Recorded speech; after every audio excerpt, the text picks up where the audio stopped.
वास्तविक मूल्य की कहानी। बहुत समय पहले की बात है। किसी गांव में एक बूढ़ा व्यक्ति रहता था। उसके दो बेटे थे। बूढ़ा वस्तुओं के उपयोग के मामले में कंजूस था और उन्हें बचा बचा कर उपयोग किया करता था। उसके पास एक पुराना चांदी का पात्र था।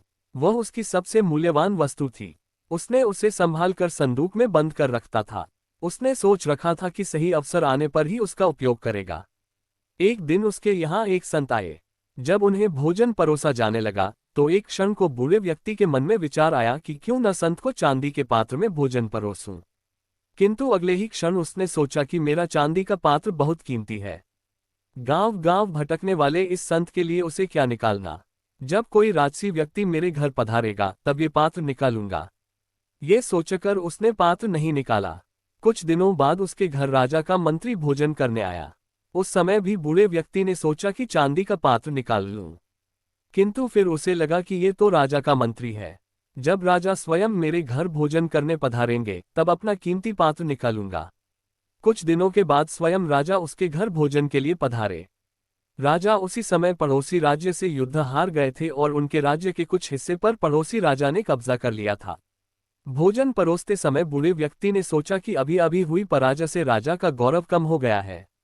मेरे पात्र में किसी गौरवशाली व्यक्ति को ही भोजन करना चाहिए।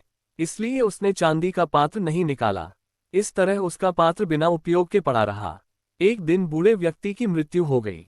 उसकी मृत्यु के बाद उसके बेटे ने उसका संदूक खोला। उसमें उसे काला पड़ चुका चांदी का पात्र मिला। उसने वह पात्र अपनी पत्नी को दिखाया और पूछा, इसका क्या करें।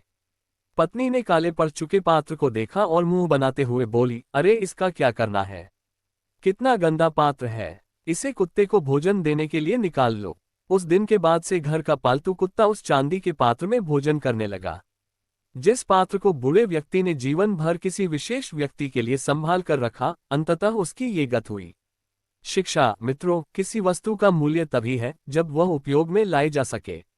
बिना उपयोग के बेकार पड़ी कीमती वस्तुओं का भी कोई मूल्य नहीं। इसलिए यदि आपके पास कोई वस्तु है तो यथा समय उसका उपयोग कर लें। कहानी अच्छा लगा तो चैनल को सब्सक्राइब करें और लाइक करें।